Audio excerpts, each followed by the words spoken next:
Alright, good evening everybody. It's late, for me at least, to be doing a review, but I just had to do this. Doing a review of a manufacturer I've never bought before, of a subject matter that I've never bought before, and really wasn't that familiar with. But it's what we're going to look at today, this evening, is the Meng Char 2C French Super Heavy Tank. And guys, I was just so impressed with the kit, the quality of the parts, the quality of the molding, and the innovative features built into it. I have never seen anything like it. Now, as far as I know, I mean, I did some Google searches. I haven't seen anybody do a video review of this Meng kit. Now, if somebody else has done one, I apologize. I certainly would give them credit if I knew about it, but I couldn't find any. I've seen some reviews from the other kits. Norm, for you guys who follow Schweinehund 227's channel, you know, he's a fantastic builder. He's done several Meng reviews, and he's done some Meng build reviews as well. I have not built one, but I got this kit, got it off eBay, bought it from a dealer in Hong Kong, paid about 60 bucks for it, shipped, which is not a bad deal compared to what they go for here in the US. But anyways, forget about all that. Let's get to the review. First off, it's a slick, kind of different kind of paper on the box top. The box construction itself is a little heavier gauge cardboard. Here are the illustrations.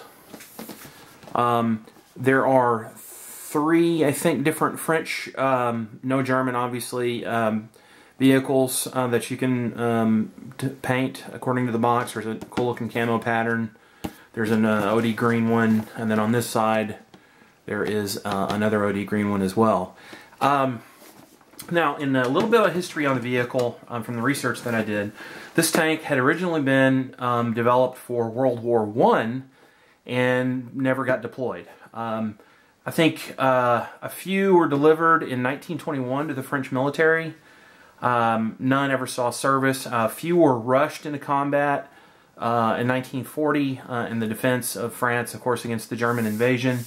And I don't think they ever ended up making it to the front. I think one or two of them had said had broken down. So kind of an interesting history. But it's a really interesting subject. And there's some surprising things about this. So let's go ahead and get inside and open this thing up. Get to the heart of the matter. And so it's a tan-colored styrene. And the first thing that grabbed me was how frickin' big this thing is.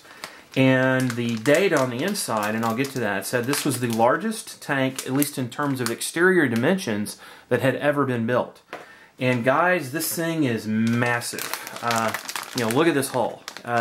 This hull is gotta be pushing 14 inches in length. So that would be roughly 7.5 centimeters. For you European guys who don't know the English system that well, the old imperial system. But look at this. Look how long, look how freaking huge this thing is. Check out the side skirts. Now, here's what I want to talk about. I want to talk about these details. I had to make me a black sheet here. Please look at the amount of detail on the side skirts. The rivet detail, some kind of vents or intakes here on the side as well. It's just absolutely stunning what they've done with styrene. So, here's the detail on part of the hull. This appears to be the top part of the hull. And this was a multi-turreted tank too, not totally unlike the Neubauer Fahrzeug. And I think Hamilcar did a build review on that one, which was a hobby easy kit. Hamilcar, you can correct me on that if I was wrong. So just, I mean, amazing detail. So those two sprues are hull parts. These are apparently part of the side skirts. And there's an interesting part about the road wheels that I'll talk about. Check out the details here. Quite impressive. I'm going to see if I can't move my light up. You guys can maybe see a little better. So, check out the detail. Rivet detail, they're extremely crisply molded. I don't see any flaws in any of these that I had looked at. And there's not any bit of flash at all on any of these parts that I've looked at so far. Alright, next sprue. This appears to be an upper hull part. And then quite possibly some of the smallest rendering of wires and cables in styrene I have ever seen. And you guys have to see this. Look how small, I don't know if these are pipes or wires, but I mean, look at my finger in comparison. Look at the quality of the moldings, guys. How about the intake grills here on top of this top, I believe this is part of the engine compartment. I mean, it's just, amazing quality. All right, the next sprue. Looks like we have part of the running gear here. Drive sprocket, perhaps. You guys can tell me if you're more familiar with the vehicle than I am. Once again, there's two identical sprues.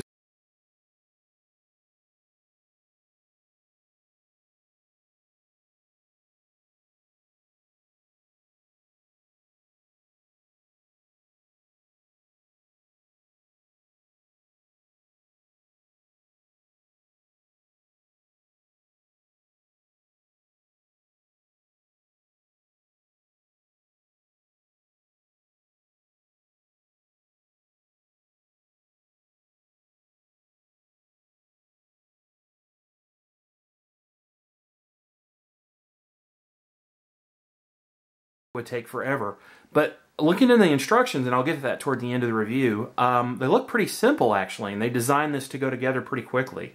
In many ways, this kit is designed a lot like a Tamiya, but you can see these little tiny road wheels, and but there's just two pieces. It's a front and a back, and you don't have to glue them to the suspension. They're meant to be free rolling, so I think they're actually going to go together pretty quickly. It's just the cutting from the sprue, but can you believe that? 38 road wheels per side. That's just nuts. And there's a couple of return rollers on top of that. All right, these are the turrets, and please closely look at the detail. Look at the rivet detail from the side here as well. And there's this is a machine gun turret apparently, and that's nested inside of this primary turret. And I guess it had a 7.5 centimeter main gun. This thing's just incredible. Look at let's look at the detail. Really impressive piece of molding. The last part of the sprue, the last sprue, and it looks like some additional turret parts, maybe some of the back of the hull. The main gun, recoil cylinder. It has a hydraulic cylinder, very similar to those Czech guns on some like the 35T. But it is a two-piece, unfortunately. You guys I hope you can see that. It's a two-piece barrel. I think this is the recoil cylinder. And of course that would be the bottom part of the primary turret. And this is the bottom part of the machine gun turret. Nice looking exhaust pipes there as well. So, now let's go to the track links. You can see them in the bag here. Track links are different.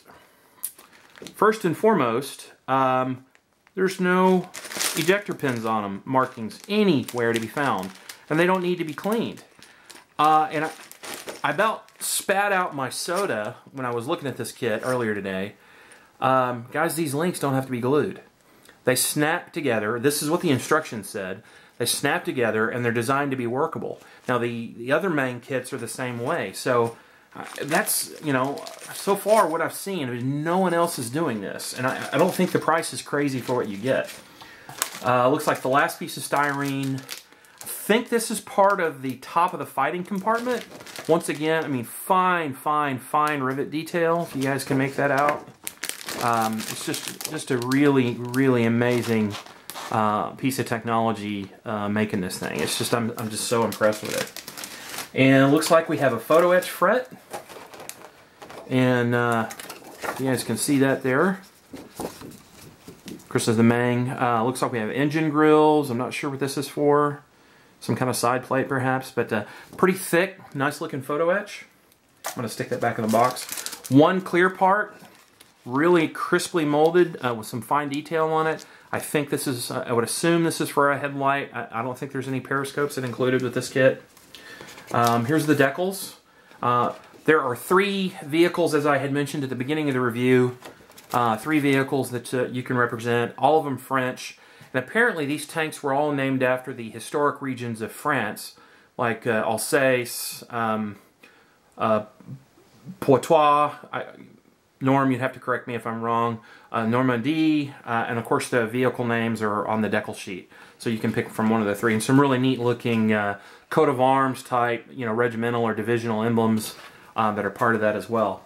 And let's get to the instructions, which is the last part of the review. And first thing I noticed is much heavier paper than instructions are typically printed on. And this is really more like an instruction book rather than an instruction sheet. So the first part of it is background information. Hamilcar would love this. An entire page with 10 or 12 paragraphs about the history of the tank and how it served or did not serve, rather, when it was deployed, and so forth. And here it talks about it was originally equipped with a 105mm gun, and then they changed it to a 75 because I guess the colonel in charge of the development program preferred the 75mm gun. I don't know if it explained why. So looks like we have this is Russian.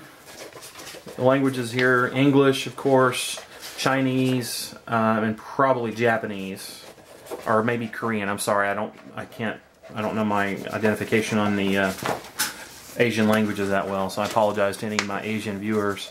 But look, here's the part I was talking about. Look at the road wheels. Yes, very carefully. That is nuts. 38 make 38 each side. Yes, I know that's crazy. But you'll notice it's just two pieces, and then they drop into these little cradles on part of the suspension bottom, and it says no gluing. So I don't think that'll be that bad. But notice the steps here. There's one. I mean, they're not overwhelming. There are a total of 19 steps, but each step, it's not like a Dragon kit, doesn't contain that much. Like you notice in step 3, it's construction on part of the turret, but only that. I mean, it doesn't overwhelm you. 4 looks like back hull, engine compartment. You back into 5, we're back into the running gear here. Really not bad. Really easy to follow. I mean, fantastic instructions. I don't think this kit's going to be a problem at all to build. Here it shows you attaching the road wheel part and this, that suspension to the bottom of the vehicle. I don't see any issues here at all. Clearly labeled. There's 3 or 4 languages in each one. Here's where it shows attaching the photo etch fret that we looked at to the engine decking that we also looked at earlier. Here are construction of the primary turret. I mean, look, it's not that complicated. Aren't that many parts. I think this is going to build into a masterpiece, though.